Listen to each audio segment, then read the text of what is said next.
Venice at 9. Glad you're streaming with us. Well, some other top stories we're tracking for you this hour. Pretty dramatic video here showing the moment an earthquake hit Indonesia. Officials say the magnitude 6.7 quake hit near the city of Palu, damaging buildings across the area. We're still waiting for an update on the scale of the damage along with any casualties. He was charged with sex trafficking and convicted for prostitution. Now Sean Diddy Combs is getting out of prison a little earlier than expected. The website for the Federal Bureau of Prisons shows Combs will actually get out on February 23rd, 2028. His release was originally set for June of that year, then April, and now February. It may finally end with this, a judge ordering Justin Baldoni and his production company to pay attorney fees for Blake Lively. The two were caught in a bitter legal fight over their film It Ends With Us. Lively filed a lawsuit alleging harassed and retaliated against by Baldoni. Baldoni denied the claim, but the suit was settled out of court by both sides earlier this year. Music's biggest night, well, it's going to get a little longer. The Grammys announcing 5 new awards. Now on the list, Best Asian Pop Music Performance, Best Latin Song, Best Traditional Pop Vocal Performance, Best R&B Collaboration, and Best Traditional Folk Album. The show says the changes are part of an effort to better reflect today's music industry and will go into effect next year.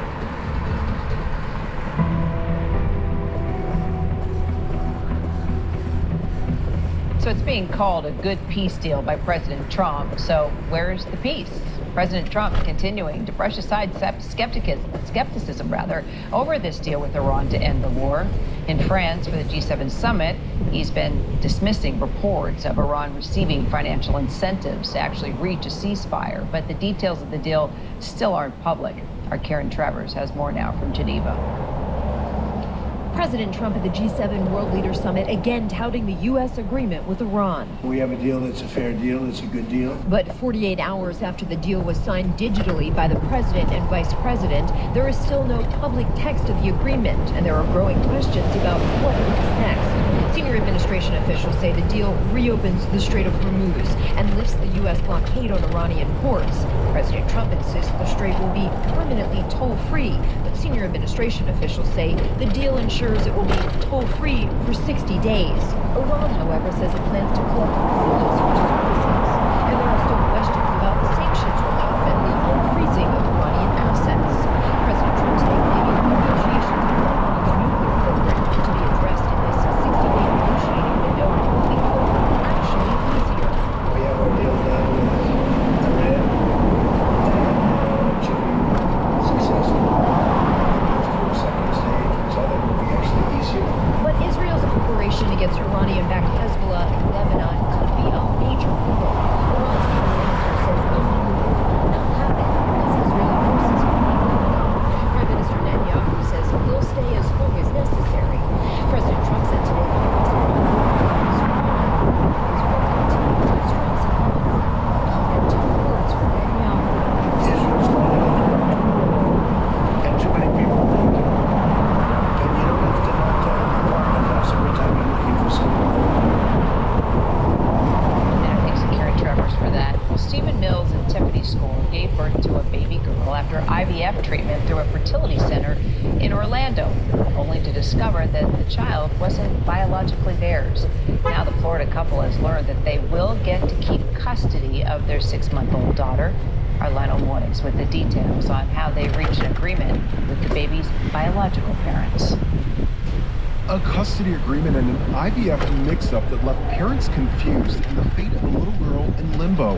The parties have in person agreed to all of those terms. According to court documents, Tiffany Score and Stephen Mills will keep permanent custody of their daughter Shay after reaching an agreement with the baby's biological parents. The couple discovering they weren't genetically related to Shay after giving birth to the little girl who was not white. Tiffany underwent the C-section, and it was a very difficult birth, but ultimately it produced a beautiful little girl who, much to their surprise, had a very different appearance than what they had expected. It became very apparent within a short period of time that the child that they had born was not their child.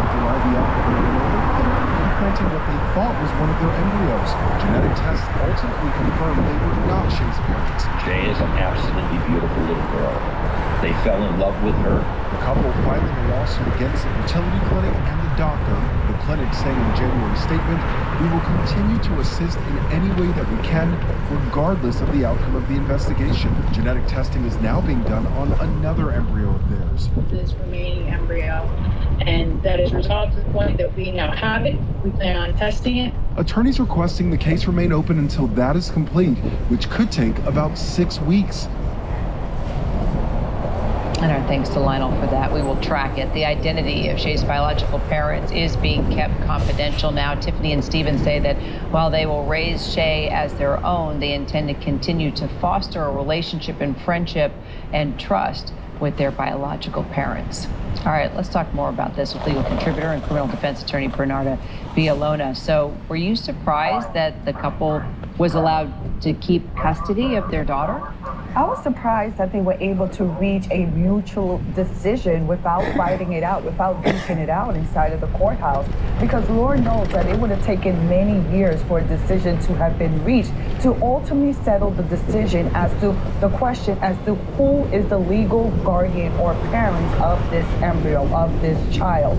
So it's great that they actually reached the decision, because this would have been taking many years before a decision would have been made. And I'm sure that both sides would not have been happy with that decision. So how liable can this fertility clinic, be here, health clinic? Well, definitely in terms of the fertility clinic, there are various claims that these parents can go after. Actually, both set of parents can go after this clinic where, in terms of medical malpractice, in terms of, most importantly, emotional distress, because you can't fathom in terms of how much emotional distress these parents are going to feel, always having that question as to whether this child will really accept them as them being the parents of that child. Also, to have the question of how long will this draw out? Will there be anybody else that will be questioning these parents, that even though they're not genetically connected to this child, questioning whether they are the parents of this child? And also, let's not forget, Kira, that there is an issue in terms of that the child is not of the same race of the parents. So this is something that's going to be lingering in terms of questions that this child as well as these parents are going to be facing for the rest of their life. Is there a chance the baby's biological parents could change their minds in the future and actually want to have their biological child? Well, there's already been a decision or a settlement that has been reached by the both of them. But so because that settlement has already been reached, or actually an agreement between the both of them, highly unlikely that that will change. But you have to think that maybe the child may request in the future to have that changed. Bernarda, thank you.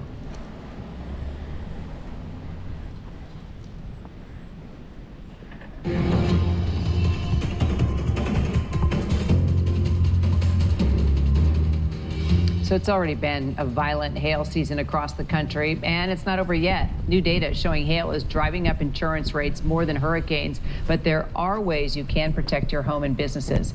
Chief Meteorologist Ginger Z got some tips from the Insurance Institute for Business and Home Safety in South Carolina.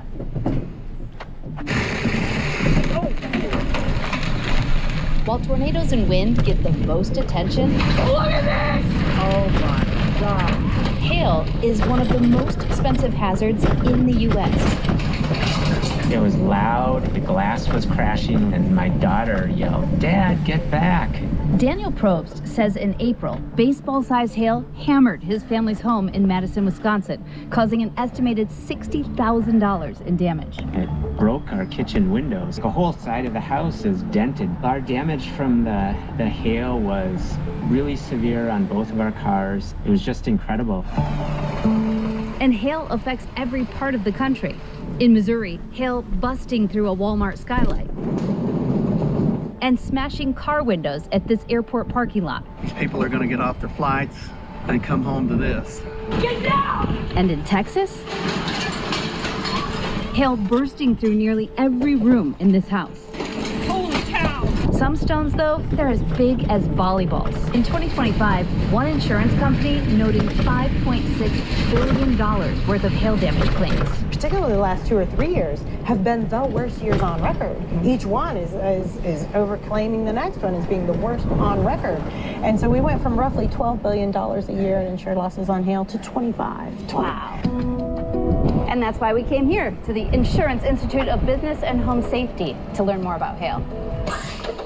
Here at the Hail Lab, they make their own hailstones with great attention to density and then with velocity to make sure it's just like a hailstone hitting your home. They take those hailstones, crush them to test density and hardness, compare it to the real thing, and then fire them into different materials like roofing, siding, and windows. Asphalt shingles are great because they are just a baseline entry-level roofing product that's very affordable, and they are less resilient to hail than maybe some of these more expensive composite materials.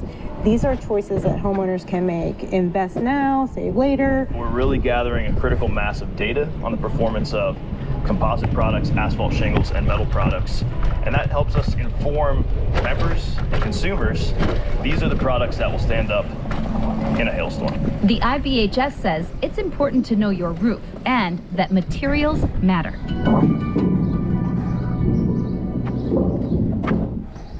And our thanks to Ginger Z.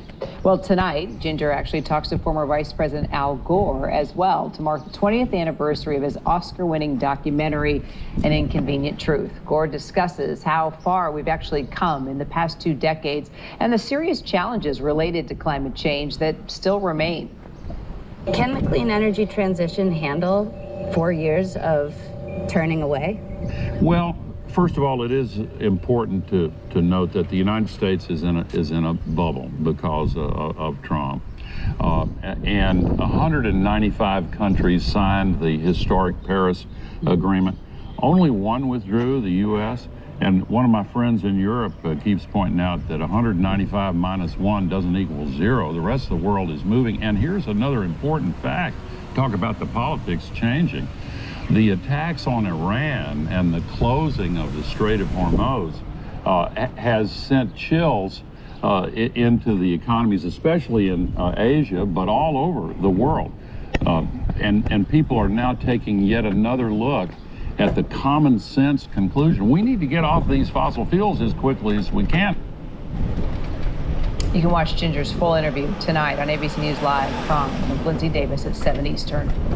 Straight ahead, banning social media for kids under 16, where it's happening and how exactly it'll work.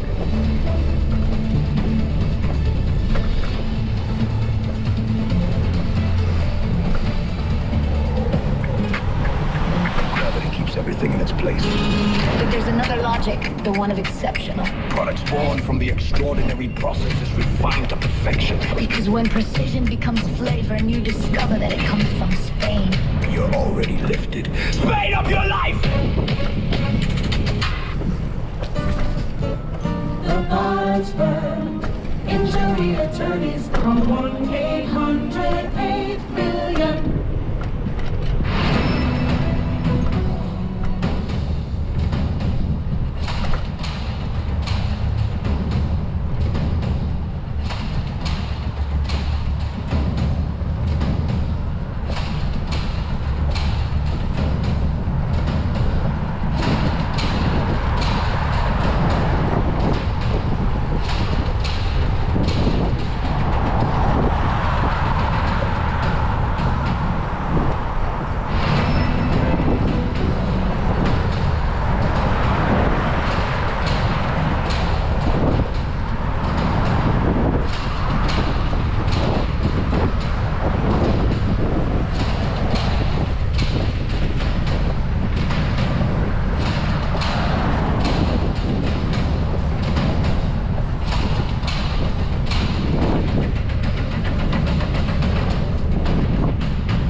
on Disney Plus and Hulu.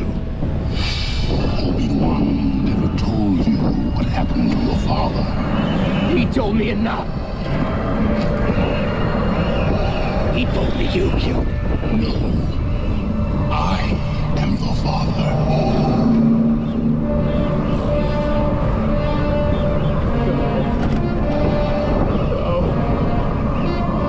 Not true.